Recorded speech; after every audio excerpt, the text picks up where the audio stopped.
아, 저 PD님 뭐 음성 잘 들어가고 있는가요? 예, 안녕하세요. 원재입니다. 김천 수도원에서 왔습니다.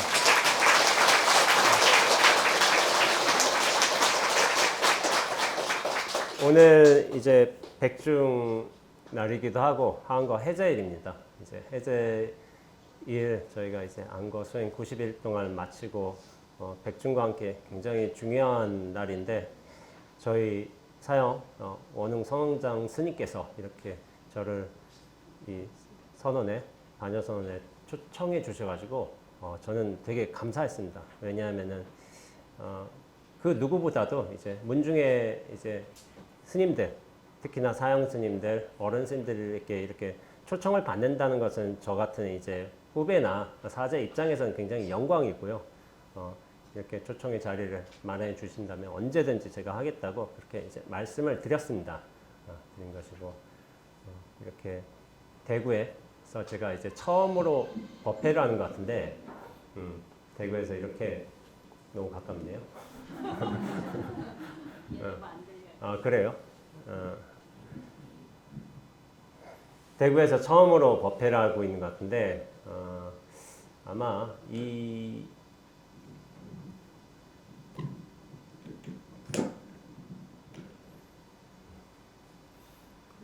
뭔가 마이크랑 너무 가까워서 좀 내리는 것을 하겠습니다. 내려도 될 것 같아요. 잠깐 조정하겠습니다. 목소리가 작은가? 목소리 한번 키워볼까요? 근데 이렇게 대구에서 처음으로 법회를 하는 것 같은데 사실 오늘 굉장히 무덥더라고요. 오면서 야 이런 무더위에도 이제 여러분들이 오셨어요. 서울에서도 오시고 부산에서도 오시고 이렇게 여러 군데서 오셔가지고 법문 하나 듣겠다고 이렇게 제가 되게 감사한 일입니다. 그리고 저희 사형 원흥 선원장 스님께서 당신께서 대중들과 함께 수행하고 정진하고 그리고 깨달음에 대한 원력을 가지고서 이렇게 반야선언을 이제 그 개원하시고 하시는데 이런 선언에서 특히나 이제 선언의 선배 스님이시거든요. 원흥 스님은 저한테 그런 선배 스님께서 불러주셔서 선에 대해서 많은 것을 공감해 주시면서 이렇게 덕담도 해주시니까 저도 굉장히 영광이었습니다. 영광이고 제가 오늘 법회 때 준비한 법문의 제목은 가슴으로 살아나는 깨달음입니다. 가슴으로 살아나는 깨달음. 오늘 아침까지 3차 수정을 했어요. 아침까지 3차 수정을 해가지고 제가 막 그냥 하는 게 아니라요. 수정을 엄청 합니다. 준비도 많이 하고. 저도 말재주가 사람들이 선원장 선생님께서는 저를 변제가 있다고 말씀하셨는데 저는 별로 없는 것 같기도 하고 근데 말은 계속 하고 있고 그런 느낌이 들어요. 느낌이 들어가지고 오늘 이제 했는데 사실은 나 아직 열리지 않은 선물 중에 제가 굉장히 좋아하는 글이 있어요. 그 글이 뭐냐면은 몽쉘통통과 종성 7조라는 글이 있습니다. 몽쉘통통은 여러분들 아시죠? 이제 과자죠, 과자. 과자인데 근데 몽쉘통통이 사실 몽쉘통통이 아니에요. 그거 아시는 분 계시는가 모르겠는데 제가 한번 언급은 한 적이 있어요. 이게 몽쉘통통이 아마 굉장히 초반에 나왔을 겁니다. 90년대에 나왔던지 하는데 몽쉘통통이 더 이상 몽쉘통통으로 이름을 쓰지 않습니다. 몽쉘로만 해요. 그냥 통통이 빠졌어요. 몽쉘로예요. 근데 몽쉘통통으로 기억하고 있다. 예, 늙었다는 증거입니다. 젊은 사람들은 몽쉘로 알고 있어요. 근데 몽쉘통통으로 기억하고 있으면 늙은 것이고 저도 약간 늙음의 약간 그 계열에 속할지도 몰라요. 어떻게 보면 몽쉘통통으로 기억하고 있었으니까. 근데 예전에 이걸 준비하려다 보니까 몽쉘통통을 이게 몽쉘을 더 이상 몽쉘통통이라는 말을 안 쓴다는 거야. 그 이유가 왜 그러냐면은 원래 몽쉘통통이 여기 프랑스어과 친구가 안 왔는데 원래 저 학교 친구가 있어요. 지금 수도원에 와서 머물고 있는데 프랑스어 전공이에요. 근데 제가 발음은 못하는데 몽쉐르 통통인가 봐요. 몽쉐르 통통. 근데 이게 통통이라는 느낌 때문에 그 단어 때문에 그 약간 살찐다는 뉘앙스가 있나 봐요. 그래서 통통이라는 단어를 뺀 거예요.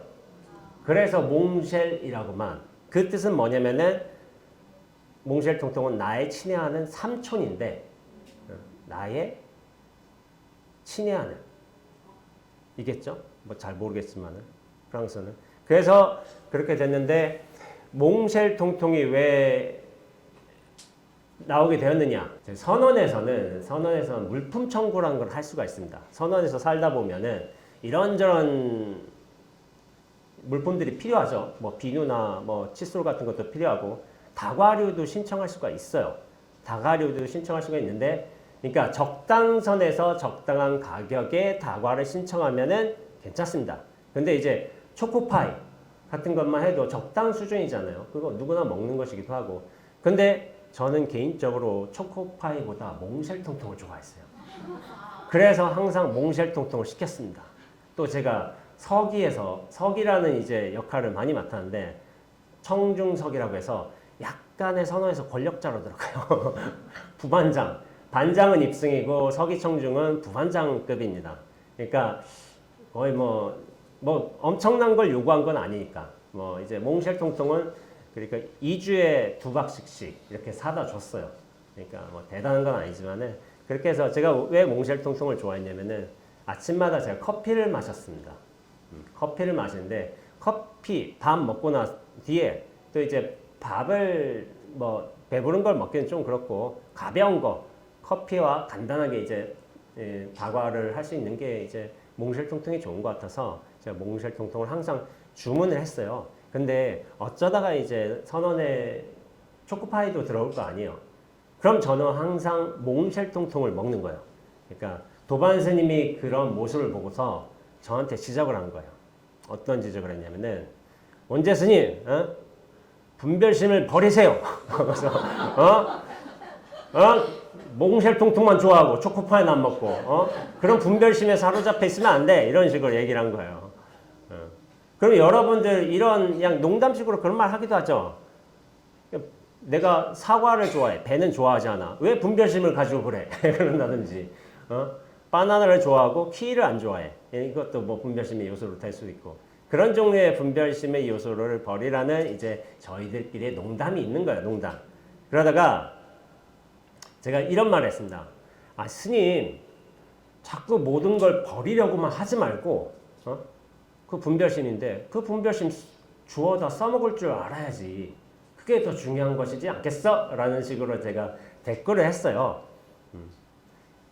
여러분들은 어떤 식의 대답을 해야 될까요? 이를테면, 왜 사과만 좋아하고 바나나는 좋아하지 않아? 이런 식으로 한다면, 내 취향인가 보지. 내가 좋아하는 거 어쩌겠어. 대충 이런 식으로 하겠죠.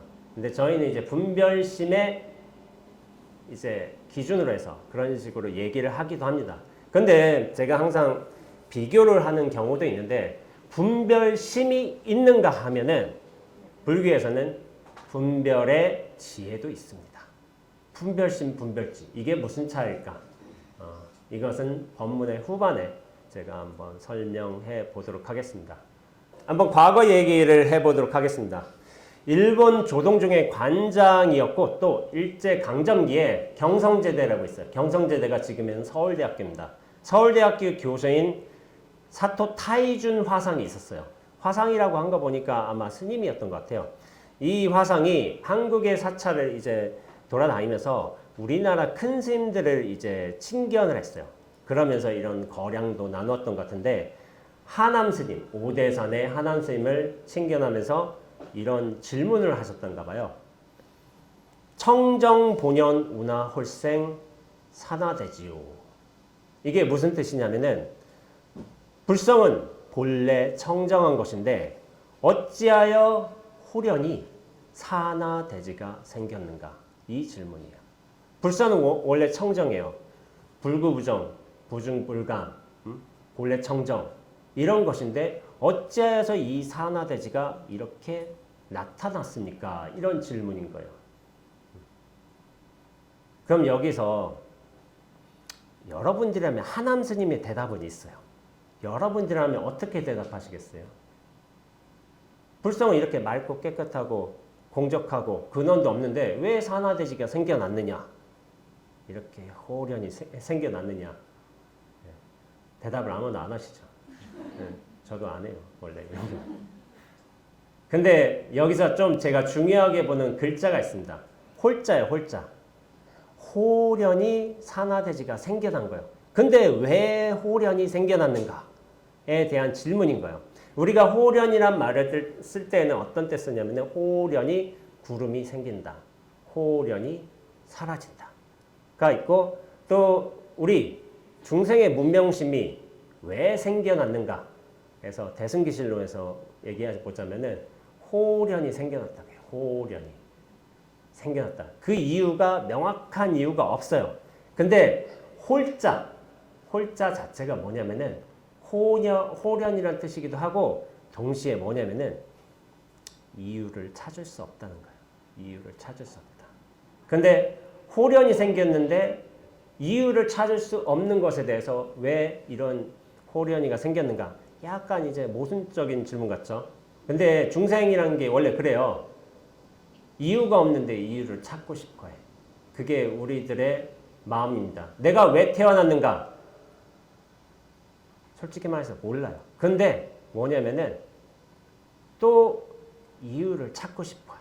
그 근거를 대고 싶어 하고 거기에다 모든 이유를 갖다 붙이면서 내가 이해해야지만 비로소 나의 존재 근거가 완성이 되기 때문에 그런 식으로 이유를 찾을 수 없는 것에 대해서 온갖 이유를 갖다 붙이고 원칙이라든지 근거를 대고자 하는 거죠. 사실 그렇게 하면 뭐가 좋냐면은 내가 편해져요. 이유가 있으니까. 근데 생각해 보세요. 정말 자유로워지려거든. 이유가 없으면 정말 자유로워져요. 근데 이유를 갖다 붙일 수 있다는 건 뭐냐면은 이유가 바뀔 수도 있다는 거예요. 근데 이래도 저래도 상관이 없어. 이런 이유여도 저런 이유여도 상관없어. 그게 홀이야. 문득 홀자. 문득 호련이 그럴 수만 있다면은 사실은 우리 존재가 본래부터 자유로운 것을 암시할 수도 있어요. 이것은 또 무아, 고정적 실체로서의 자아는 없다. 우리 존재란 게 그것과 연결이 됩니다. 근데 이유 없는 것에 이유를 찾고자 하는 것, 이게 어떻게 보면 우리 중생의 질문이죠. 이유 없음으로 자유로워질 수 있다. 편안하다. 안도감을 느낀다. 그럼 공부 많이 하신 분일 거예요. 자, 홀자에 대한 설명은 그렇다 치고 그러면 하남 선생님은 어떻게 대답을 해주셨을까? 왜 호련이 이 산화대지가 생겨났습니까?에 대해서 하남 선생님은 창문을 열어서 청산을 보여주셨어요. 왜에 대해서 왜라는 질문에 답을 해주신 게 어떤 논리, 근거를 댄 게 아니라 곧장 청산을 보여주신 거예요. 그게 하남 스님의 대답이었습니다. 이와 관련해서 비슷한 공안이 있어요. 네 글자, 몽실통통, 종성칠조. 종성칠조, 몽실통통. 네 글자, 뭐가 좋아서 제가 이렇게 제목을 넣은 거예요. 근데 느낌이 그렇잖아요. 몽실통통은 우리가 먹는 과자야. 근데 종성칠조는 뭐냐면은 선의 공안입니다. 무문관이라는 책이 있어요. 무문 해계 스님께서 쓰신 이제 50가지 공안에 대한 이제 당신의 해석이신데 소개하고 거기에 16칙이 종성칠조예요. 종성칠조. 종소리에 7조 가사를 입는다라는 뜻인데 제가 한번 이 공안을 말씀드려 보겠습니다. 세계가 이렇게 광활하거늘 무엇 때문에 종소리에 7조 가사를 입는가? 이거예요, 이거. 세계가 이렇게 광활한데 우리가 무슨 이유 때문에 7조 가사를 입는가? 이거 약간 좀 애매한 질문 아니에요? 다른 공안들 볼까요? 조주 스님한테 개에게는 불성이 없다고 하셨어요. 그래서 조주 묻자는 공안인데 왜 조주 스님은 개에게 불성이 없다고 하셨는가? 약간 의문이 나잖아. 이를테면 무엇이 부처입니까? 하니까 조주 스님이 뜰 앞에 잣나무니라. 아니 난 부처를 물었는데 뜰 앞에 잣나무를 말씀하셔. 아니 저건 뭐지? 하고서 질문을 할 수가 있어. 근데 이 공안은 좀 특이해요. 세계는 이렇게 광활한데 우리는 무슨 이유 때문에 7조 가사를 읽지? 스님들은. 이걸 스스로 질문하신 거예요. 이게 무슨 상관이야? 근데 이게 걸리는 사람들이 있어요. 누구냐? 공부 좀 한 사람들은 걸려요. 이거. 공부를 아예 안 하면 이게 뭔 소리인지도 몰라요. 사실은. 근데 공부를 좀 하면은 세계가 이처럼 광활하게 열려 있어. 근데 나는 왜 11시에 맞춰서 가사를 읽고 부처님께 예경을 하는가? 이 질문이에요. 질문. 7조 가사. 조가 저희들마다 약간 승남마다 다르긴 한데 결국엔 가사를 읽는 건데 세계가 이렇게 광활하고 훅 트이고 모든 것이 공적한데 우리는 왜 살아가는 것에 대한 질문이기도 해요. 사실은. 그럼 이건 누구를 위한 공안이냐면은 조계 우리 선방에서는 공경계를 체험해 보신 분들 혹은 미약하게나마 뭐 초견이나 견성 같은 걸 해보신 분들 그러면서 나에 대한 실존감, 존재감이 확 무너지신 분들은 어떻게 보면은 이 좁은 뭔가 인식이라는 감옥에서 탁 벗어나서 세계가 광활하고 이렇게 허공처럼 텅 비어서 펼쳐져 있다는 사실을 분명히 알고 있습니다. 본인 스스로. 근데 세계가 이렇게 텅 비었는데 진공인데 왜 이렇게 우리는 11시 되면 40마지 종을 올려야 되고 왜 11시 반 되면 밥을 먹어야 되고 왜 9시 되면 잠에 들어야 되고 왜 이런 일들이 벌어지는 거지? 어느 정도 공경계를 체험해 본 분들은 이 생사에서 벌어지는 우리가 아주 당연스럽게 해왔던 이 일들이 신기해지는 거야. 신기해지는 거야. 왜 이렇게 살고 있지? 우리는 법문을 듣기 위해 이렇게 왔잖아요. 왔고 좀 이따가 법문 끝나면 저녁 먹으러 갈 것이고 그러면서 잠자리를 들 것이고 이 생사가 신기하게 느껴지는 사람들이 있습니다. 어느 정도 공부를 해보신 분들이요. 그리고 그 경계가 항상 같지는 않다 하더라도 이런 경계에 들어선 분들은 이게 의문이 될 수가 있어요. 이 생사라는 게 도대체 뭘까? 생사로부터 한 번은 떨어져 나왔기에 떨어져 나온 경험이 있기에 이런 질문이 자기한테 의문으로 작용할 수가 있는 거예요. 그러니까 이게 어떻게 보면은 약간은 어려운 공안일 수도 있습니다. 근데 저는 최대한 쉽게 얘기해 보려고 해요. 물론 어렵다고 생각하는 분들이 많아요. 그러나 저는 엄청 쉽게 얘기하는 겁니다. 그래서 수행을 하다 보면은 나란 존재, 이 집착, 생사심, 근거가 탁 무너지면서 나에 대한 집중과 상이 딱 무너지면서 이전에 느껴보지 못했던 어떤 전체로서의 편안함에 이르기도 해요. 그게 어떤 해방감의 느낌일 수도 있어요. 근데 여기 여러분들 수행 많이 하시잖아요. 여기 수행 도량이기도 하고 이거 여러분들 이미 다 겪어보셨습니다. 다만 크기와 밀도와 뭐 지속성과 뭐 강도와 기간과 그런 게 좀 다를 뿐이에요. 다들 경험해 보셨어요. 근데 이게 뭐냐면은 찰나같이 지나간다든지 아니면은 별 영향 없이 딱 지나갔는지 그런 경우가 많아서 사실은 그렇게 크게 치부하지 않는 거예요. 저와 사실 왕래하는 공부인들 중에 공부 잘하는 사람 많습니다. 많아요. 잘하는 거예요. 근데 이게 뭐냐면은 그렇게 공부하다가도 나중엔 다시 나란 존재로 쪼그라들게 돼 있어요. 제가 이 쪼그라든다는 표현을 제가 쓰는데 왜냐하면 제가 그렇게 느꼈기 때문에 전체로서 확 펼쳐져서 엄청난 편안함과 해방감이 느껴지지만 언젠가는 다시 나란 존재로 쪼그라들어서 다시 이런 실체로서 살아가는 이 몸과 생각의 감옥에서 갇혀 사는 듯한 느낌으로 살아가는 경우가 대부분의 공부인들이 겪게 되는 과정입니다. 이거는 여러분들만 그런 게 아니라 역대 선지식들도 많이 그러하셨어요. 저도 그랬고. 근데 한번 얘기를 해볼까요? 이 공경계, 무아체험 이런 걸 하게 되면은 굉장한 호방한 기상을 느낄 수도 있어요. 자기 스스로 자유로움, 엄청난 해방감을 느끼기도 하고. 그래서 망월사에 계시던 어떤 거사님 같은 경우에는 진언을 하셨어요. 다란이 진언. 이걸 하다가 엄청나게 크게 벗어나 버린 거야. 한번 훅 하고서. 그러니까 어떻게 되냐면은 야, 세상을 내 마음대로 할 수 있을 것 같다. 그냥 내 한 손에서 다 세상이 뭐 쥐었다 폈다 할 수 있는 것 같아.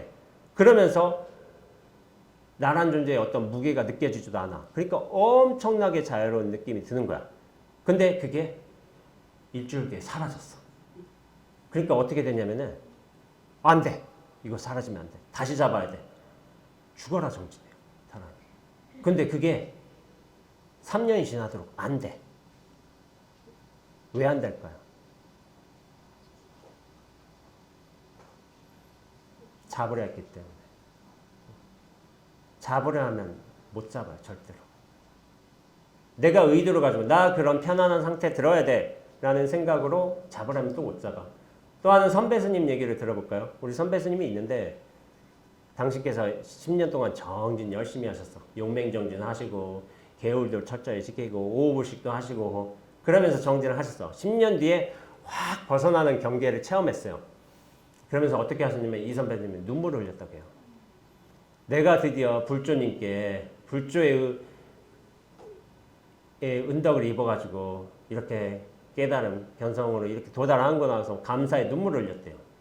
근데 그 눈물이 3일 뒤에 멈췄어요. 사라져가지고. 이거 뭐지? 계속 안 그러네? 하고서 그런 거야. 근데 제가 약간 좀 그 경도나 수준에 달려서 그렇지 여러분들도 다 그런 경험 있어요. 저도 있고 저도 그래 왔으니까 출가 전부터 저도 어차피 그래 왔어요. 계속. 근데 이게 왜 이렇게 벌어졌는지 모르겠지만은 왜 그렇게 처음에 그렇게 큰 해방감을 느끼는가? 그러면서 그걸 왜 다시 갈구하는가? 첫 경험이라 그래요. 우리가 이 육체에 대한 집착과 생사심에서 벗어나 본 적이 없는데 한 번 그렇게 경계를 맞으면 크게 희열감이 오는 거예요. 이걸 벗어나 본 적이 없기 때문에. 근데 한번 탁 벗어나 보니까 엄청난 희열과 해방감에 사로잡히는 거죠. 첫 경험이라 그래요. 근데 두 번, 세 번 이렇게 되다 보면은 이게 처음만큼 그렇게 될까? 아닙니다. 내가 기대한 건 이게 아닌데 마약을 마치 한 것처럼 마약을 해본 적은 없지만 이 세상이 온통 한 통으로 변해버리고 다 내가 휘어잡을 수 있고 이렇게 변해야 되는데 이거 좀 민숭민숭해. 내 예상 같지가 않아. 그러면서 계속 나 첫 번에 그 경험을 원해 하면서 그거를 계속 갈구하는 삶을 사는 사람도 있어요. 이런 분들이 좀 안타까운 게 뭐냐면은 왜 그런지 그걸 잘 알지 못해서인 거예요. 우리가 어떤 마약을 한 것처럼 도취된 상태처럼 그 상태가 유지되는 게 깨달음이라고 착각하는 분들도 계세요. 근데 제가 알고 있는 깨달음은 그런 게 아닙니다. 절대적인 안정감이에요. 변하지 않는 안정감이에요. 어떤 희열이나 고통을 에서 벗어난 상태가 아니에요. 고통을 느낀다 하더라도 그 고통의 실체 없음이 명백하게 드러나는 것이지 그런 어떤 기쁨이나 선열 같은 게 아닌가요? 초반엔 그런 게 나타날 수가 있어. 근데 나중에 그것도 반복하다 보면은 나중에는 안정감으로 절대적인 안정감으로 돌아서게 되어 있습니다. 제가 경험을 말씀드려보자면 저는 질문이 멈춰지면 스스로 답이 된다. 그 책에서 저자 소개에 저는 이런 글을 썼어요. 세상에서 5cm 정도 분리되는 경험을 하게 됐다고. 그게 사실은 그냥 쓴 말은 아니에요. 세상에서 5cm 좀 떨어졌어. 떨어져서 살았어요. 근데 그게 지금에 보면은 진리가 진여가 보낸 시그널이었구나. 시그널이었어요. 이게 한 경계였어요. 근데 뭐냐면은 어떤 종류의 무아 체험일 수도 있고 그러긴 한데 근데 저는 그걸 적극적으로 부인했어요. 왜 그러냐면은 난 세상에 발을 분명하게 딛고 이 세상에서 나란 존재로 홍머식이라는 존재로 공부도 잘하고 좋은 대학도 가고 성공하고 내가 30살 땐 뉴욕에 살고 근데 알고 보니까 김천 살고 있더라고. 김천식으로 뉴욕에서 잘 나가는 뭐 누가 되고 뭐 영화 감독이 된다든지 뭐 그런 상상을 하고서 나 이 현실에 뿌리 박고서 현실에서 성공한 사람 돼야 돼. 그런 의도가 강했어요. 이 현실이 꿈같이 드러났는데 이걸 부정해버렸어요, 저는. 왜냐면 나 이 현실에서 성공해야 되니까. 성공하는 삶을 사는 게 내 목적이니까. 현실이 꿈으로 드러났어. 그러면 어떻게 될 것 같아요? 부정해요. 이 현실과 분리감이고 그리고 빨리 나 이 현실로 돌아갈 거야. 아등바등 애를 썼던 것 같아요. 애를. 근데 사실은 그게 사실은 좋은 경계이기도 했어요. 수행 차원에서 본다면은. 근데 뭐냐면은 내가 뭘 한 것도 아니지만은 툭 그렇게 발현이 됐지만은 근데 그게 뭔지 몰랐던 거예요. 저는. 근데 이런 경험이 고등학교 2학년 때만 있었을 거예요. 제가 제 과거를 한번 좀 돌이켜봤어요. 여러 차례. 돌이켜봤는데 10살 때도 있었고 그 이후에도 있었고 대학교 때도 있었고 계속 벌어졌어요. 그러니까 어떤 진리가 제가 보낸 시그널이라고 얘기했잖아요. 진리가 계속 시그널을 보내. 사람한테 야, 너 이렇게 살고 있는데 너가 알고 있는 이 현실만 이게 어떤 고정된 현실처럼 명백한 현실처럼 느껴지는데 요거 사실은 가짜일 수도 있어 하는 식으로 진리가 툭툭 시그널을 보내주는 게 사실은 우리의 경계 체험이기도 해요. 수행을 통해서. 너가 이게 견고하다고 믿고 있는 이 세계가 절대 진리가 아닐 수도 있다는 거야 하고서 진리가 진여 자성이 어떻게 보자면 뭐 부처님이 이렇게 툭툭 시그널을 보내주는 거야. 근데 그 시그널을 받을 준비가 돼 있으면 우리가 그걸 잡고서 수행을 잘 지켜나가면서 공부를 해나갈 수도 있지만 그거 준비가 안 된 사람한테 올 수도 있는 거예요. 그럼 준비가 안 된 사람한테 그게 온다면 뭘까? 그거는 고통이 돼요. 그러니까 저는 고등학교 때 약간 우울증에 시달렸어요. 우울증에. 그게 뭔지 모르고서 이 세계에서 성공하고 싶어 하죠. 고등학생이라면 당연히 그러고 싶어 하죠. 좋은 대학 가고 어디 좋은 직장 잡고서 그렇게 하는 걸 원하잖아요. 그런 식으로 해서 그걸 무시하면서 갔어요. 이런 일이 벌어짐에도. 그러니까 약간 현실에서 5cm 떨어지는 분리감이 사실은 우울증의 요소로도 작용하기도 했습니다. 그래서 제가 이제 그래요. 약간 뭐 여러모로 공부도 열심히 하고 그랬지만은 기본의 어떤 내면에 이 세계가 왠지 내가 사는 진짜 세계가 아닌 것 같다라는 의심이 항상 있었어요. 근데도 난 여기서 어떻게든 가짜라도 난 성공해야 돼. 이런 투철한 의식 때문에 굉장히 좀 내면적으로 괴로웠던 측면이 있는 것 같아요. 그런 것도 있는 것 같고 그리고 제가 우울증이 약간 있었는데도 그거를 남한테 들키긴 싫어해. 자존심이 세가지고. 저는 자존심이 센 사람이에요. 그래서 내가 어떤 허물이 있다. 이걸 남한테 들키고 싶어 하지 않았던 거예요.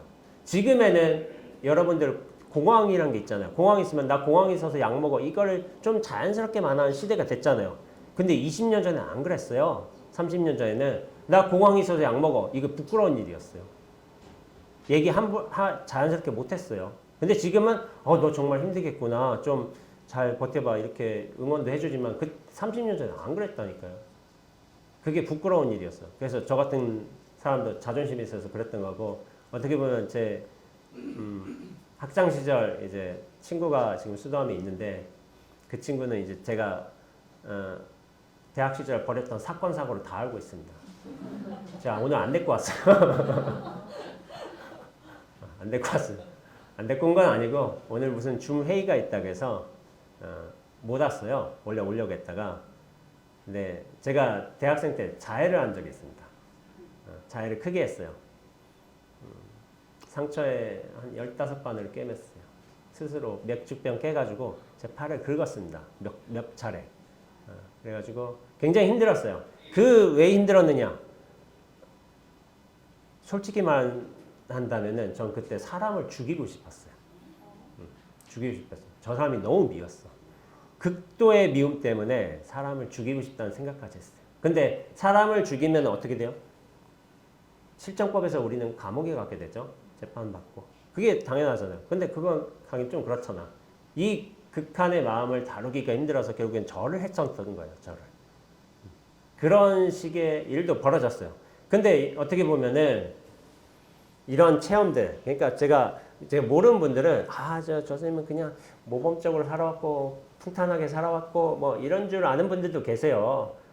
근데 이제 대학생 친구들은 제가 어떻게 되게 우울한 모습으로 산 모습을 알고 있어요. 또 문학한다고 뭐 이제 그런 뭐 하고 있으니까 담배 피고 앉아 있으니까 또 뭐 그게 괜히 그런 게 어울린 것 같고 해가지고 막 그런 모습으로 다녔겠죠. 그런데 그런 경험을 많이 치렀던 것 같습니다. 근데 나중에서야 이런 경험들이 왜 왔는가를 제가 몇 년 전부터 제가 좀 그렇게 한번 돌이켜보고 있었던 거예요. 그러면서 다 정리가 된 거예요. 어떤 의미에서.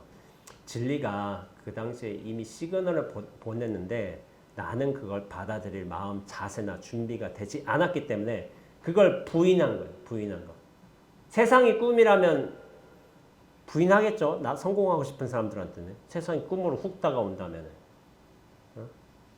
사람이 사람 같지 않고 이 대상이 다 환영처럼 보인다면 부인하고 싶겠죠.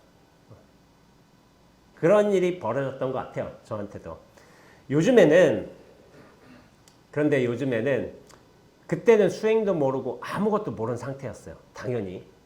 근데 요즘에는 수행과 깨달음이 무엇이냐에 관해서 굉장히 많이 알려져 있습니다. 대중적으로. 저희 사형님이 그래요. 저희 사형님 같은 분도 지금 한 37, 8년 되시는데 승납이 맨 처음에 수행 들어갈 때는 무자화도 하라고 했잖아요. 어떻게 들었냐면 선배들한테 야 무하면 돼. 그 앞에 근거가 없어. 조주 스님이 이렇게 하기니 조주 스님한테 계획의 불성이 있으니까 없으니까 하니까 무라고 했다. 그 문제 그거 모르고 야 그냥 무하면 돼. 해가지고 한철 동안 그냥 계속 무만 했대요. 근거를 모르고. 그렇게 하면 된다고 해서. 그러니까 이게 난 놀란 거예요. 어떻게 저렇게 모를 수도 있지? 우린 지금 너무 당연하게 알고 있잖아요. 무화도의 근거를. 알고 있는데 그때 모르셨다는 거예요. 당신께서는. 근데 자기만 몰랐던 게 아닌가. 옆에도 다 몰랐대요. 무 하나 하면 된다고. 그런 식으로. 와 이게 정말 심각했거든요. 근데 요즘에 어떠세요? 무화도를 어떻게 되는 것인가? 조주 스님이 왜 뜰 앞에 잣나무라고 했는가? 선종 공원집이라든지 아니면은 여러 선문답이라든지 이게 책으로도 굉장히 잘 나와 있고 역사적 근거로도 그리고 우리 큰 쌤들의 법문으로도 잘 나타나 있고 유튜브로도 그 법문에 관한 선어록에 대한 해설이 굉장히 잘 나타나시대요.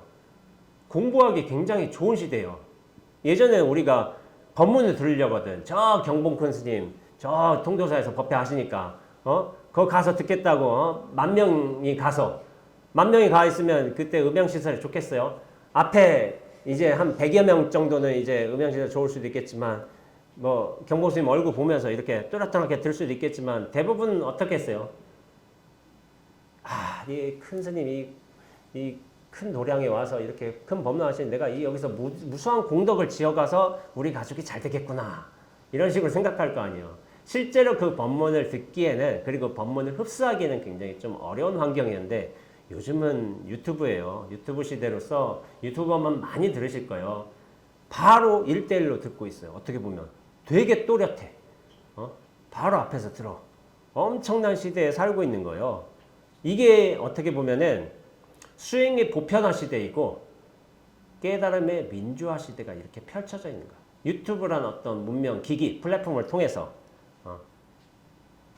그래서 요즘에 전 뭘 느끼냐면은 예전에는 큰 선지식들이 계셨잖아요. 큰 선지식들. 이를테면 저희 뭐 스승님이신 성철 스님, 아니면 뭐 경봉 스님, 뭐 다른 또 음성으로서 남기신 분이 있다면 정강 스님, 뭐 이런 분들 계셨죠. 큰 선지식들. 그 밑에 또 그와 비슷한 이제 송담 스님이라든지 뭐 지금 뭐 진재 스님 같은 분도 계시고 여러 선지식들이 많이 계세요. 그분들의 어떤 음성들을 우리가 법문을 지금 들을 수도 있습니다. 근데 지금 유튜브 시대가 굉장히 탁 퍼져서 지금의 인기 많은 건 광우 스님이에요.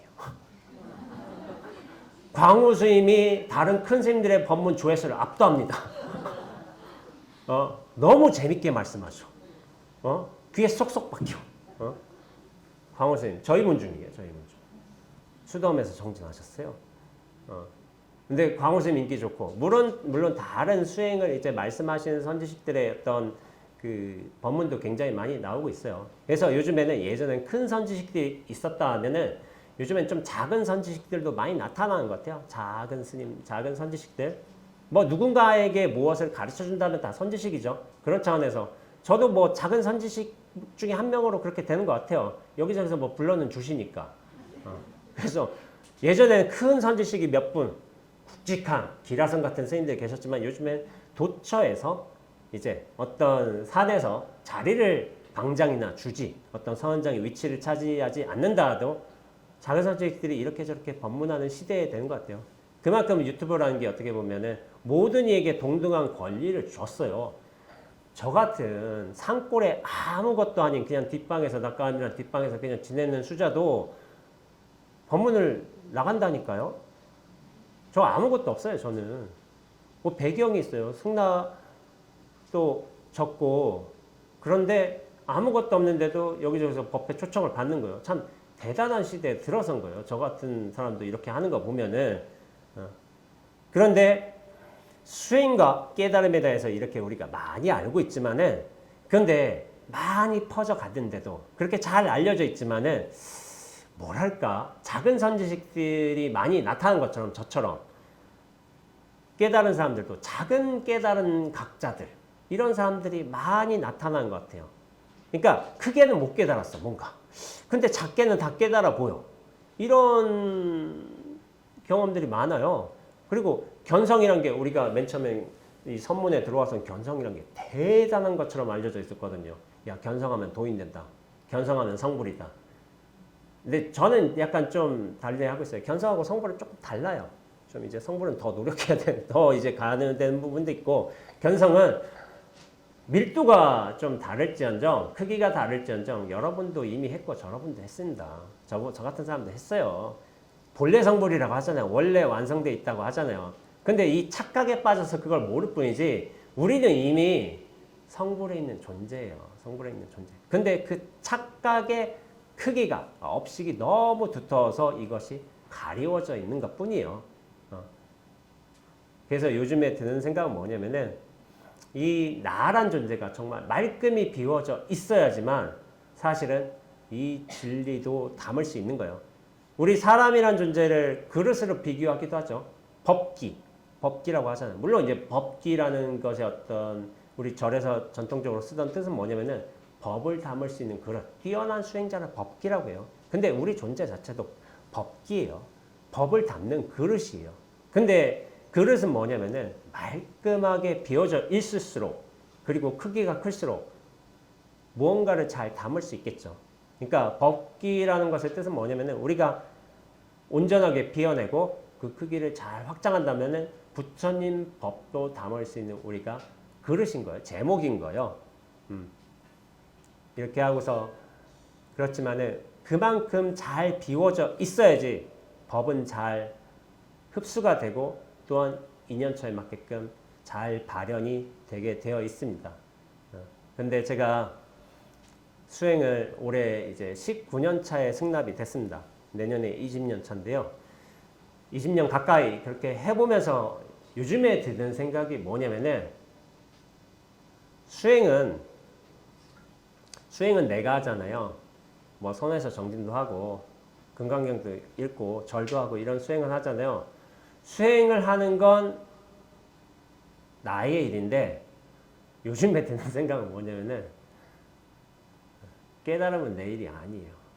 나하고 관련이 없어요. 깨달음은 진여의 일이에요. 나하고 관련 없어요. 그냥 진여가 알아서 판단하는 거예요. 내가 할 수 있는 거는 수행을 하면서 내가 이렇게 비워놓고 부처님 경전도 잘 외우고 예불도 잘 하고 하면서 준비를 해놓는 게 내가 할 수 있는 일인 것이지 깨달음을 얻을 수 있을지 말지 그것의 선택권은 저한테 없어요. 진여한테 있어요. 그거를 저는 많이 느껴요. 여러분들 생각해 보세요.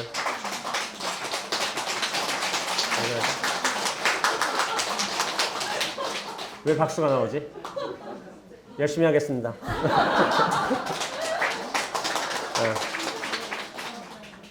반농사 비유해 볼까요? 반농사 우리가 밭을 하려고 하든 뭐 이제 고랑도 만들고 비닐도 씌우고 잡풀도 제거하고 이렇게 씨앗도 심고 그렇게 하잖아요. 근데 이제 물을 주기도 하지만 지금 우리가 관계가 돼 있으니까 물을 주기도 하지만 전통적인 방식으로는 내가 이렇게 밭농사 준비를 하는데 사실 하늘에서 비가 올지 안 올지는 사실 몰라요. 근데 뭐냐면은 그 준비를 해놓는 사람이 결국에 인연차 따라 시절 인연 따라 오게 된 비에 물을 흡수하면서 싹을 틔우고 열매를 맺을 수 있는 거예요. 준비를 해놓는 건 수행이에요. 근데 그 비가 오게 될지 아예 마를지 그건 몰라요. 근데 내가 할 수 있는 거는 해놓는 방법밖에 없어요. 이게 그런데 수행에 비유를 했지만 이게 이미 우리한테 널리 알려진 글귀예요. 진인사 대천명.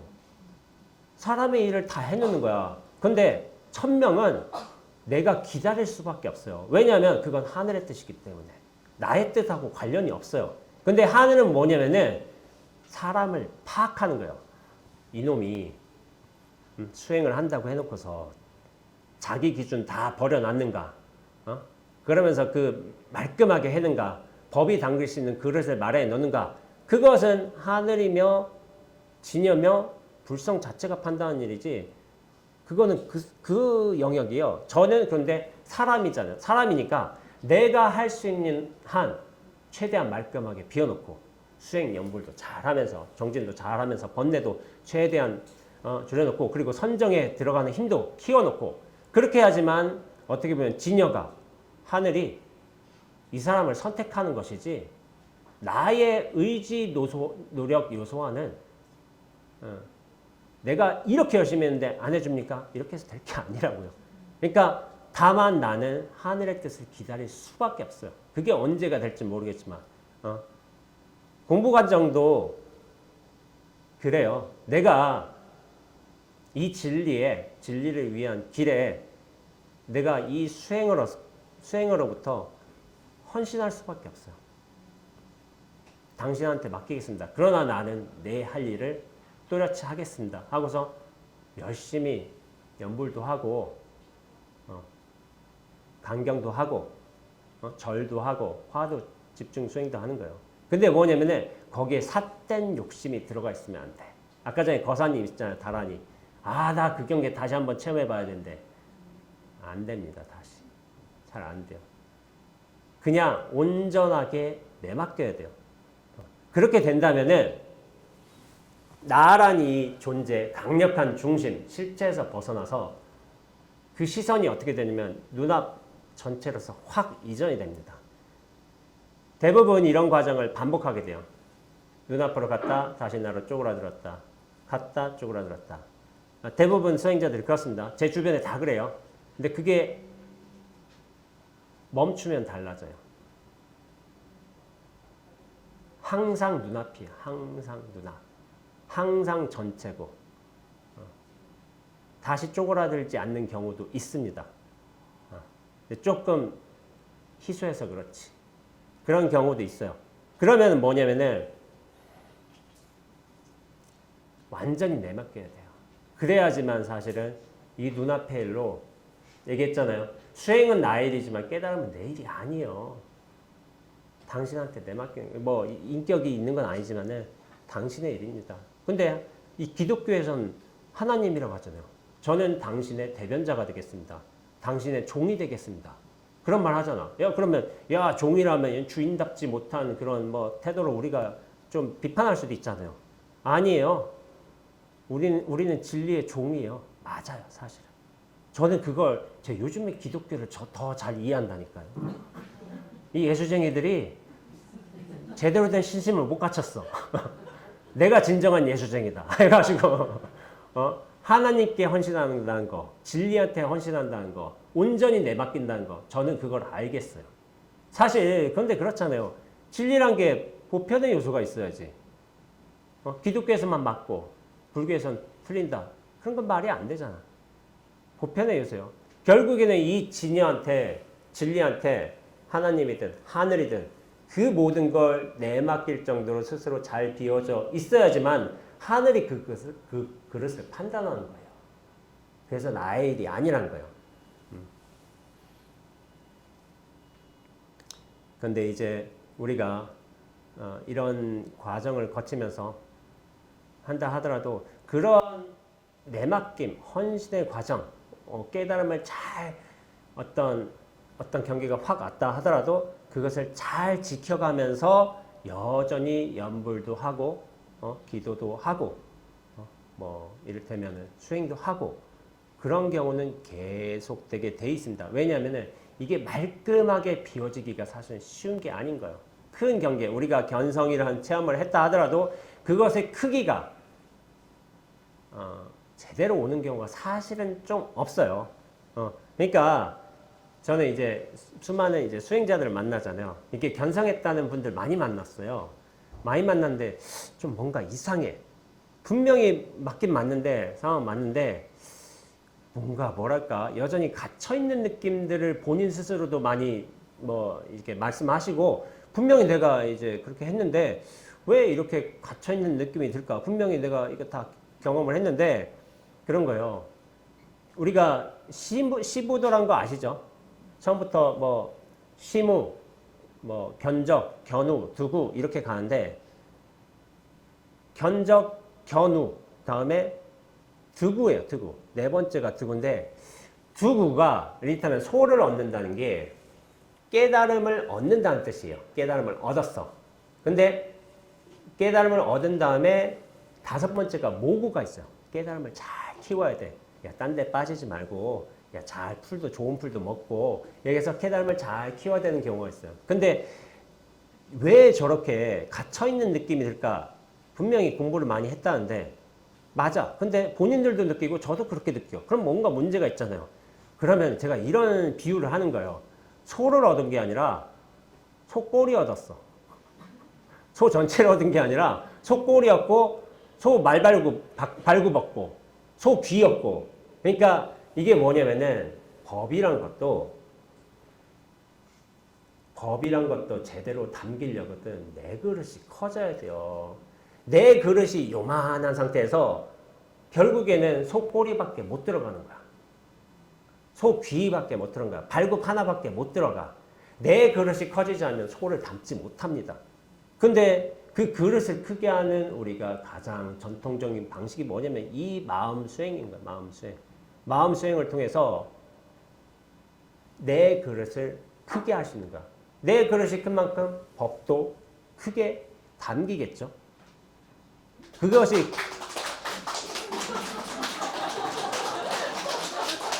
저기 박수는 마지막에 자, 내 그릇을 크게 한 상태에서 법이 담겼죠. 그 다음에 뭐냐면은 법을 정화하는 작업도 필요해요. 정화하는 작업은 뭐냐면 내 그릇을 깨끗하게 하는 거예요. 그러면은 그 그릇에 맞게끔 법도 깨끗하게 담깁니다. 그래서 요즘에 제가 여러 사람들, 공부인들을 만나면서 느낀 게 유튜브를 통해서, 책을 통해서 깨달음의 민주화 시대, 수행의 대중화 시대가 이렇게 펼쳐졌잖아요. 잘 알고는 있어. 근데 많은 경우 제가 느낀 게 뭐냐면은 그릇의 문제였구나. 그릇이 제대로 마련되지 않았구나. 우리 원흥 스님께서도 이렇게 제가 수행 도량을 이렇게 만드셨지만은 수행을 거치지 않고 법문만 듣고 하신 분들은 여전히 뭔가를 알고는 있지만 생사심을 다룰 수 있는 큰 역량은 생겨나지 않았어요. 대부분은. 여전히 휘둘리고 있어. 종직 그릇 안에서는 자유로울 수 있겠지. 근데 그 그릇이 작기 때문에 온갖 다양한 외부 경계들에는 계속 치이고 있어요. 자기 그릇을 키우지 않으면은 그 대상, 경계, 상황들을 다룰 수 있는 능력은 부족해요. 우리가 왜 선정수행을 하는가? 왜 그렇게 하심으로 기도를 하는가? 강경을 하는가? 이 마음의 실체성이 무너질수록 나에 대한 착각과 어떤 생사심을 무너뜨릴수록 그릇은 자연스럽게 커지게 돼 있어요. 그러다가 문득 어떤 인연이 갖춰진 사람들한테 진리가 어떤 식으로 시그널을 탁 보낸 거지. 한번 촥 깨져보고 열려보고 오 이게 뭐지? 그러다가 이거는 유효기한이 있어. 뭐 2시간짜리야. 길면 3시, 길면 3일. 뭐 이럴 수도 있어. 해가지고 그런 식으로 유효기한이 있는 어떤 시그널을 보내준 거예요. 그래서 그 유효기한 동안에도 우리가 선사들 같은 경우에는 그 견성을 하고 난 뒤에도 보림이란 과정을 거쳤어요. 저는 선사들께서는 그릇은 굉장히 크게 마련된 분들이라고 생각해요. 수많은 인욕정진을 하시고 수행정진을 하셨기 때문에. 근데 뭐냐면 그 그릇에 담긴 법도 내 그릇이 깨끗해야지만 법도 깨끗하게 드러날 수가 있어요. 그러니까 대상, 사람, 상황 이런 것을 경계를 접하면서 매일같이 시험을 하셔가지고 그것의 순도를 굉장히 높이셨던 작업이 저는 보림이라고 생각하고 있습니다. 그래서 옛 선사들 같은 경우에는 회당 조심선사는 장강집에서 이런 말씀을 하신 적이 있어요. 내가 처음에 입도하여서는 매우 쉽다고 스스로 믿었으나 돌아가신 황룡스님을 뵌 후 물러나서 나의 일상생활을 곰곰이 돌아보니 이치에 어긋난 점이 매우 많았다. 내가 견성을 했어. 이 세계가 광활하게 큼을 알았어. 어떤 공적함을 알았어. 응모소주, 마땅히 머물 바 없음도 알았어. 근데 뭐냐면은 내 일상 경계에서의 삶, 태도, 감정, 생각, 느낌, 관계가 이거 뭔가 이상한데? 뭔가 좀 맞아떨어져야 되는데 그렇지 못한 거야. 그래서 당신께서 다시 발심하셔가지고 그리하여 심한 추위와 찌는 듯한 무더위에도 확고한 뜻을 바꾸지 않고 3년을 힘써 수행하고서야 바야흐로 일마다 이치마다 맞게 되었으니 지금은 기침하고 침 뱉고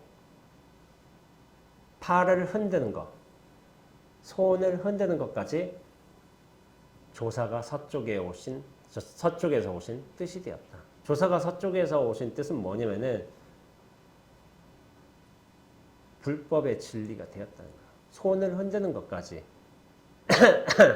기침하는 것까지 침 뱉는 것, 채 하는 것까지 진리의 뜻이 되었다는 거예요.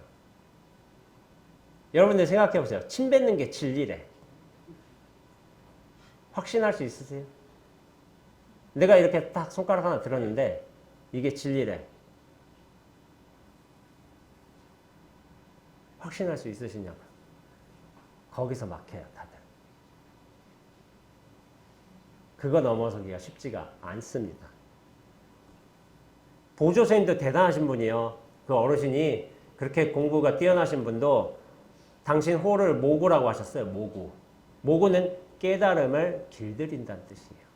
깨달음이 맨 처음에 말 안 듣고 좀 색깔도 좀 난폭하고 성질도 고약하고 그럴 수도 있잖아요. 근데 그것을 계속 정화 과정, 보림을 통해서 그렇게 정화 과정을 하셔가지고 깨달음의 크기, 우리식으로 말하자면 그릇의 크기를 당신은 크시게 하시고 그 깨끗하게 유지하셨던 거예요. 그러니까 보림이란 과정을 엄청 잘하신 분이에요. 모범적인 수행자세요. 그런 분들은 많이는 사표가 되시죠. 그런 분들은. 그래서 확 이게 공부 한번 확 벌어졌다고 해서 되는 게 아닙니다. 여러분들 다 느끼실 거예요. 어느 정도 해보신 분들. 한번 그런 경계 왔다고 되는 분들 사실 없어요. 있긴 해. 육조스님 같은 분. 천년에 한 번. 나올까 말까 하신 분. 근데 우리는 아니다라고 생각하는 게 속편합니다. 육조스님의 어떤 법문이 선의 공부의 종지가 되는 건 맞아요. 근데 우리의 종지가 되고 표준이 되는 건 맞아. 근데 현실적으로 좀 그렇게 되기도 힘든 면도 있어요. 그럼 성철 스님 같으신 분들이나 다른 여러 선지식 같은 게서 언어에 바로 한마디에 다 끝났고 습기도 다 닦였을까? 그런 분은 부처님하고 육조스님 같은 분밖에 없는 거예요. 제가 주변에서 뵐 쪽에는 달마 스님도 그렇게 열심히 정진하시고 해가 스님 같은 경우에는 팔을 자르셨잖아요. 몇 년 동안 정진하시고 대단한 노력을 하셨던 분들이요. 치열함을. 여기서 회당 조심선사도 심한 추위와 찌는 듯한 두위에도 확고한 뜻을 바꾸지 않고 3년 수행을 열심히 하셨대. 아마 용맹정진 하셨을 거예요. 이 일상 경계에서 진리로 툭 드러나지 못한다는 것을 자각하시면서 그렇게 열심히 하셨던 거예요. 그래서 우리가 일상에서 드러나는 생활에서 어떤 순간에서 그것이 진리로, 저는 이제 주장자가 없어서 이 펜인데, 이게 정말 분명한가? 그리고 이게 분명한가?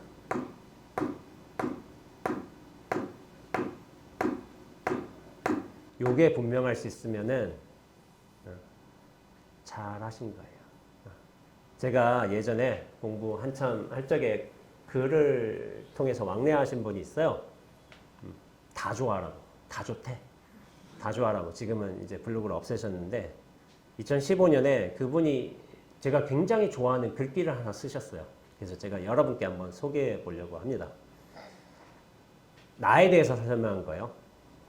나라는 이것은 말하자면 하나의 팽팽한 집중력이죠. 나는 팽팽하게 집중돼 있대. 안으로 끌어당기는 긴장된 힘이에요. 자기란 너무 안으로 끌어당겨서 스스로 골방 안에 갇혀버린 것과 같지요. 이 하나의 팽팽한 집중력이 근데 어떤 수행이든 인연이든 경계를 통해 쓱 사라지게 되면 그 순간 그 집중이 전체적으로 골고루 분포된 것과 같은 상태가 되어져요. 집중 없는 집중이 되는 거죠. 이럴 때 우리는 어떤 것도 보지 않으면서 동시에 다 볼 수 있죠.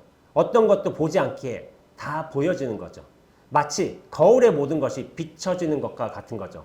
거울이 어느 하나만 딱 골라서 가려서 집중해서 비추는 경우가 없는 것처럼 거울은 집중이 골고루 평등하게 분포되어 있어요. 말하자면 편중된 집중이 없는 평등한 비춤이라고 할까요? 이와 같죠. 그러니까 이런 글 보잖아요. 물론 이제 이분의 어휘력, 표현력도 좋은 거지만은 자기 공부를 나타내고 있어요. 자기 공부. 왜냐하면 이건 어디서 들은 게 아니야. 집중 없는 집중이 된다는 거야. 그 집중이 평등하게 또 분포되어 있대. 무게감이 똑같아. 집중 없는 집중이 된다는 건 뭐냐면은 나란 존재에서 화련히 벗어날 때 그렇습니다. 이 집중, 나란 게 엄청난 집중력이에요. 집착이에요. 근데 이거를 안고 살고 있어. 그것이 실체감의 무게를 지니고 살고 있기에 우리가 그렇게 괴로운 거예요. 성철 스님이 말씀하셨죠. 이 세상이 꿈이라고. 세상이 꿈처럼 느낀다면 어떻게 돼요? 세상이 가벼워집니다. 되게 재밌어져요. 근데 뭐냐면 가짜 같은 꿈이 아니라 명백한 꿈으로 펼쳐지는 거예요. 하나하나 순간순간이 존재도 상황도 대상도 다 그렇게 펼쳐져요. 근데 꿈임을 알기 때문에 내가 기준에 갖췄던 어떤 기준에 의거해서 보는 게 아니라 그 자체를 볼 수 있는 힘이 생겨요. 거기서 지혜가 발현되는 거예요. 우리가 전도몽상이라고 하는 건 뭐냐면 나의 기준을 들이내밀었기 때문에 내 기준이 중요하기 때문에 세상을 어떤 필터를 거치면서 인식하고 받아들인 거죠. 근데 그 과정이 싹 사라지면서 전체적 시선으로 확장이 됩니다. 그러면서 무게감이 사라져요. 무게감이 사라지고 평등한 비춤이 이렇게 이루어집니다. 근데 이게 꿈이야. 근데 재미난 꿈이야. 다 이런 일들이 벌어지고 있어. 근데 이 꿈에서 어떻게 보면 그런 생각을 하기도 해요. 그러니까 제가 이런 식으로 말하기도 하지만은, 저 글 보고서 하기도 하지만은, 제가 하는 말이 아니라는 생각도 들어요. 그냥 이렇게 나를 시키는구나. 진여가, 진리가, 하늘이. 그런 생각이 드는 경우도 있어요. 뭐 당신께서 이렇게 하라니까 해야지. 어쩌겠어. 어쨌든 다조아님 같은 경우에는 이게 자기의 경험담이 이렇게 살아났죠.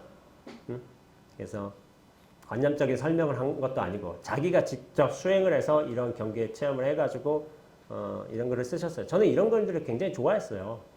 자기만의 글을 쓴 거야. 자기 경험을 녹여낸 거야. 저는 이게 맞다고 생각하고 있어요. 누군가의 뭐 선지식들이 말한 그거 해가지고 그걸 익혀가지고 그런 상태로 설명한 것보다는 이 사람은 공부했잖아. 물론 이분께서 얼마만큼 이게 크게 벗어났는지 이게 얼마나 지금에는 어떤 상황이 있는지 그건 몰라요. 블로그를 폐쇄하셨기 때문에. 그러나 굉장한 수행을 열심히 하신 분이에요. 이분도. 그래서 이건 뭐냐면은 나에 대한 집중과 나에 대한 갇힘 상태를 벗어나서 전체와 이 눈앞 그리고 나와 대상 상황 사이에 온전한 규정 관계를 이룰 때 그때를 묘사한 거예요. 평등하게 드러난 거예요. 평등하게 드러난 거. 온전하게 드러난 거.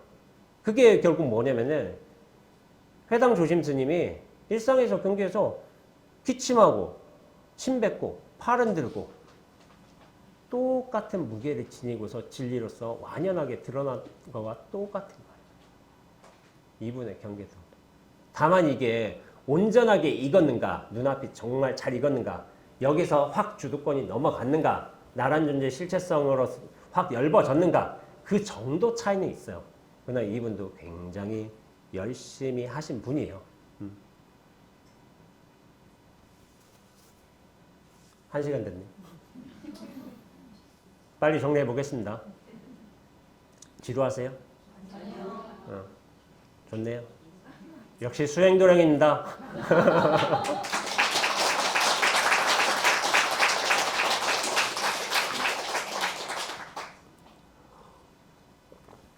자, 책에 나온 글귀인데요. 열반심 2호 차별지 난명이라는 글이 있습니다. 열반의 마음은 밝히기 쉬워도 차별의 지혜는 밝히기 어렵다. 열반의 마음은 뭘까요? 이 생사에서 떠난 마음인 거예요. 생사에서 떠난 마음인데 그건 뭐냐면은 이 공경계 뭐 견성이라든지 그 눈앞으로 돌아가는 체험을 의미합니다. 이걸 체험하기는 쉬워요. 어떤 의미에서. 근데 뭐냐면은 이 세상에서 이 공적한 세상에서 아무것도 실체 없는 세상에서 그 인연법 따라 드러나는 생사의 일들, 차별의 지혜들은 밝히기가 어렵다는 거예요. 왜냐하면은 이 차별의 생사의 일들을 정말 잘 온전하게 밝혀낼 수 있어야지 그게 진정한 지혜라고 부르고 있습니다. 이 체험 한 번 있다고 지혜가 아니라 이 차별의 세계에 들어가 있으되 차별에 묶이지 않으면서 차별을 명확하게 보고 인식하면서 그것을 잘 굴려낼 수 있어야지 그거를 차별의 지혜라고 부르는 거예요. 단지 차별을 벗어나는 거 수준으로 이렇게 얘기하진 않아요. 우리 탄호 선생님께서 지무생사, 채무생사, 계무생사, 용무생사를 말씀하셨는데 무생사, 생사가 없음을 맨 처음에 아는 거야. 알면서 시작하고 그 다음에 뭐냐면은 채무생사 한번 탁 만납니다. 탁 만나요. 생사가 없다는 걸 탁 알게 돼. 그게 공경계, 무아체험이에요. 근데 뭐냐면 계무생사는 뭐냐면은 이게 완전히 일치합니다. 그게 뭐냐면 일치된 상태는 뭐냐면은 더 이상 그 만났다 떨어졌다가 하는 게 아닌 거예요. 완전한 일치가 돼서 완전 평등한 상태로 그게 계속 이어지는 거예요. 절대적인 평등과 공적함 상태로 이어지는 거예요. 그 경계만 하면 사실 굉장히 공부 잘하는 거예요. 근데 거기서 끝나신 게 아닌 거예요. 용무생사라는 걸 아셨어요? 용무생사. 생사 없음을 써야 된다고 하셨어요. 생사 없음. 생사 없음을 써야 된다고 하셨는데 근데 저게 전 뭔 소린가 몰랐어요. 맨 처음에. 생사가 없는데 어떻게 써? 그 의문이 들었어요. 맨 처음에 그 말을 들었을 적에는. 생사가 없는 게 어떻게 써? 근데 그 없다가 아니었던 거예요. 탁 계무생사가 되면은 생사 있음과 없음이 한 통이 돼버려. 생사 있어도 생사 없음이고 생사 없음도 생사 있음이에요. 왜냐하면 그 근거가 공적할 뿐이지 드러나면 여전한 일인 거예요. 무생사를 어떻게 쓰느냐? 예, 생사 있음으로 써요. 생사를 근거가 없지만은 그 근거 없음을 알고서 생사를 잘 부리는 게 사실은 용무생사를 하는 거예요. 이 말 괜히 했다. 약간 난해하게 들리시나 보네. 그러니까 생사의 실체 없음을 알게 된다면 내가 거기에 훅 개합할 수 있다면은 생사가 있거나 말거나 그거에 있음과 없음에 빠지지 않고 생사를 자유자재로 부릴 수 있는 능력이 생기게 됩니다. 그걸 용무생사라고 하는 거야. 말하자면은. 그래서 이런 식으로 말씀드려 보자면은 열반의 마음은 밝히기 쉬워도 차별의 지혜는 밝히기 어렵다. 이런 말이 뭐냐면은 차별이 없는 진리의 세계, 이 눈앞, 공성체험 이런 거는 하기는 쉬워도 차별이 펼쳐지는 현상의 세계로 온전히 들어가서 그것을 굴리는 건 어렵다는 거예요. 그게 어렵다고 말씀하신 것이고 그렇게 하기 위해서는 나란 존재가 진짜 말끔하게 비워져 있어야 돼. 내가 중심이 돼서 이렇게 하겠다 저렇게가 아니라 사실은 온전하게 내 맡김이 되어야지만 사실은 그 차별 세계도 굴릴 수 있는 기회가 주어져요. 어떻게 보면 내가 굴리는 것도 아니야. 이 진리가 굴리는 거야. 나는 다만 진리의 말에 그렇게 호응하고 대변할 뿐이죠. 그래서 진리를 아는 거는 쉬워. 어떤 의미에서? 이 공경계 체험하기도 쉽습니다. 다 해요. 아무나 해요. 뭐 아무나까지는 아니겠지만 해요. 근데 그 모든 경계와 상황이 나란 존재와 함께 한 통으로 되기는 되게 어려워요. 그리고 거기서 온전하게 자리매김하기란 굉장히 어렵습니다. 왜냐하면 내가 정말 잘 비워져 있어야지 그 진리를 드러내는 대변자가 되기 때문이에요. 그게 사실 어려운 과정이에요. 그래서 조사 선생님들이 여러모로 이런 수행의 과정들, 어떤 보림의 과정들도 이렇게 설명해 주셨지만은 저는 이제 그릇이라고 표현하잖아요. 법에 담는 그릇. 그런 식으로 하면서 또한 통로라고 표현하기도 합니다. 통로. 법이 드러나는 통로다. 이런 식으로 얘기하는데 통로란 말이 근데 제가 지어낸 말도 아니에요. 고대 힌두교 이제 성자들은 많이 썼어요. 이미 통로라고. 신이 드러난 통로다. 이런 식으로. 하늘 아래 새로울 건 없습니다. 이미 여러 성현들께서 이미 다 거치셨어요. 근데 문제는 뭐냐? 내가 그걸 확인할 수 있느냐? 그게 굉장히 중요한 거예요. 중요한 거라서 목전도 그렇죠. 제가 눈앞 하고 있는데 눈앞이라는 말은 제가 지어낸 게 아니에요. 조사 선생님께서 수도 없이 하신 말씀이에요. 눈앞에 뭐 자성, 눈앞에 뭐 이렇게 하셨는데 눈앞이에요. 그래서 조사 선생님들께 제가 약간 사족을 붙이는 것 같은 느낌도 있지만은 그래요. 우리가 진정으로 수행을 진리를 담을 수 있는 그릇이 된다면은 우리 몸도 좀 변화하는 묘수가 있는 것 같아요. 제가 사실은 차크라 수행을 안 해봐서 사실은 모르겠어요. 모르겠지만은 근데 알겠는 부분은 뭐냐면은 차크라 수행을 해본 적은 없지만은 차크라 수행을 하지 않았더라도 어떤 공부 수행 과정에서 일어나는 변화들이 제 몸에서 벌어지고 있다는 건 알아요. 해본 적은 없어도. 그게 알아요. 근데 제가 많은 분들께 정말 이 공부가 분명하냐고 물어볼 적에 제가 이런 식으로 질문합니다. 머리로 알지 말고요. 머리로 알지 말고 가슴으로 알겠냐고. 가슴으로 아시겠어요? 머리로 해하지 말고 따져보지 말고 그냥 가슴으로 곧장 아시겠어요? 가슴이 온전하세요? 깨달으면 알고 모르고의 문제가 아닌 거예요. 근데 우리가 가슴으로 열려서 환하게 느낀다면 명백함으로 깨끗함으로써 이렇게 만날 수 있다면은 그것이 진정한 깨달음이 아닐까 하는 생각이 들어요. 요즘에 정보가 하도 많이 퍼져서 깨달음에 대한 어떤 견해들이나 생각들이나 법문 많이 듣잖아요. 그러면서 뭐 생각에 실체 없으면 알아야 된다 이런 종류의 법문도 많잖아요. 물론 맞아요. 그 말도. 근데 뭐냐면 그걸 다루는 게 또 생각이야. 생각으로 생각에 실체 없으면 알아야 된대. 그건 사실은 어떤 자가당착이에요. 자가당착.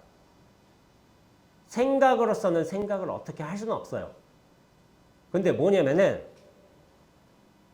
생각 아닌 것에 힘이 커져야지만 생각을 다룰 수 있는 능력이 생기는 거예요. 생각 아닌 것에 힘이 커져야 돼요. 생각으로서 생각을 하려고 해도 안 된대도 나 오늘 지금부터 1시간 동안 망상 피우지 말아야지 한다고 해서 될까요? 망상 안 일어나는가요? 아니요. 생각 아닌 것에 힘이 커짐으로써 생각의 실체가 무너져야 되는 거예요. 그렇게 된다면 생각은 자연스럽게 인연 따라 일어나고 사라집니다. 거기엔 실체가 없기 때문에 그 모든 흐름도 용인해질 수 있는 거예요. 그와 동시에 커지는 것은 눈앞의 힘은 커져요.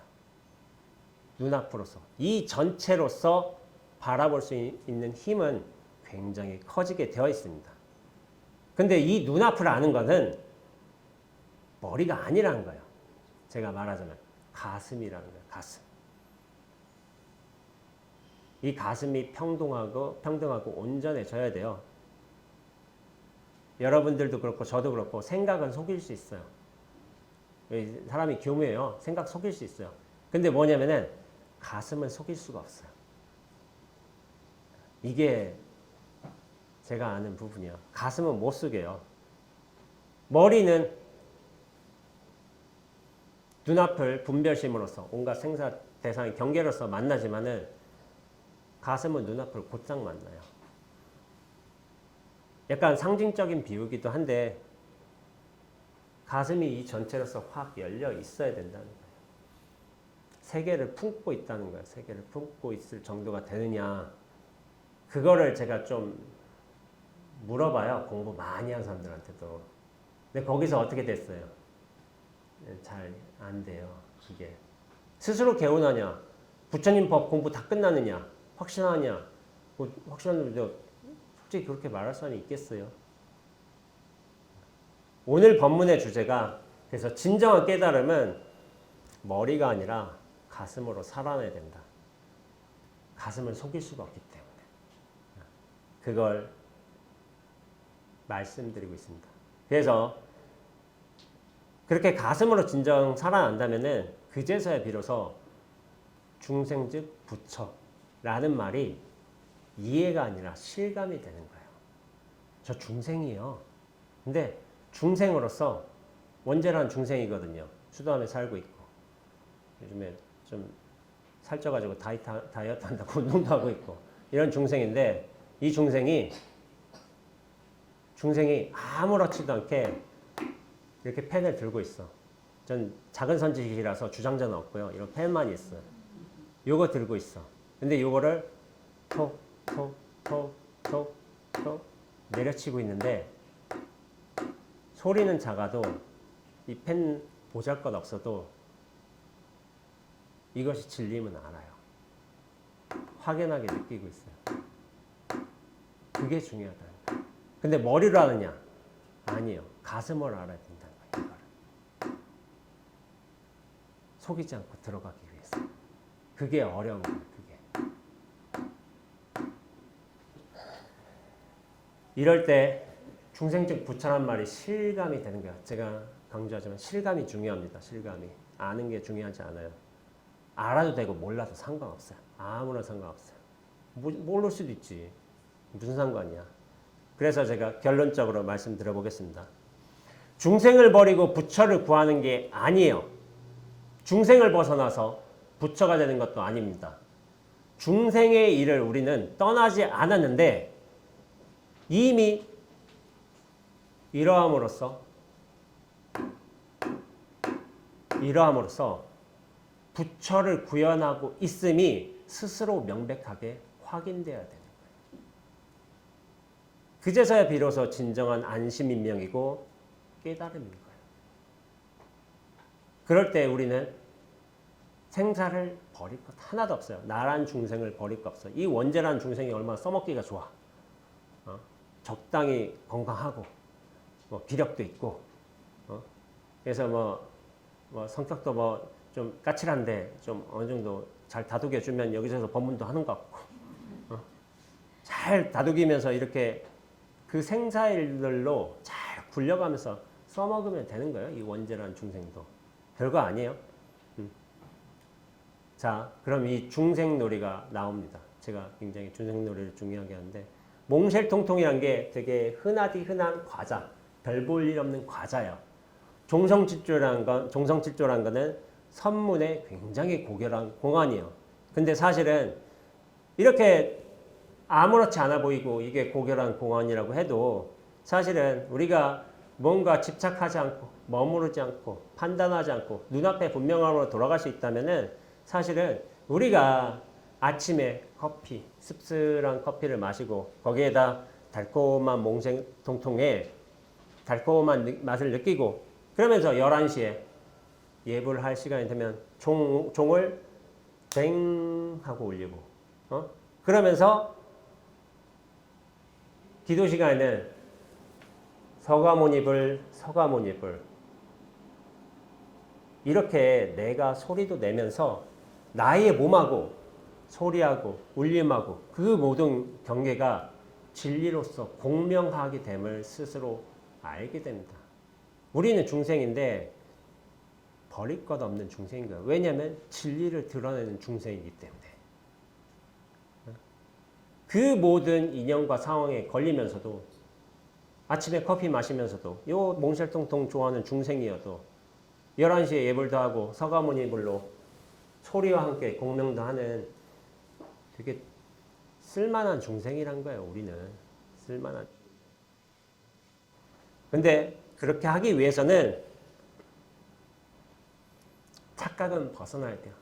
이 나란 착각, 전도망상은 벗어나야 돼요. 이 착각만 벗어나게 된다면은 우리가 분별심에 휘둘리게 됐지만 이 전체로서 눈앞으로 돌아가게 된다면은 나란 인연을 분별의 지혜로서 쓸 수 있게 돼요. 그 모든 인연과 상황에 따라서 나로서 드러나는 씁쓸한 맛이며 달콤한 몽쉘통통이며 11시에 종을 땡 울리는 행이며 내가 서가모니불 이렇게 연불하는 것도 다 진리가 인연처에 맞게끔 완벽하게 드러나는 것으로 바뀌게 됩니다.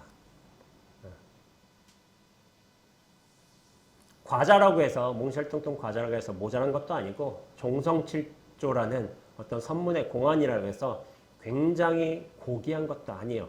다 평등하고 다 진실한 면면들이에요. 이 차별 세계가 다 떨어져 나가서 그 모든 것 하나를 진실로서 받아들일 수 있다면 우리는 훌륭하게 중생 놀이를 할 수가 있어요. 중생이에요. 근데 놀이처럼 가볍게 하자 이거예요.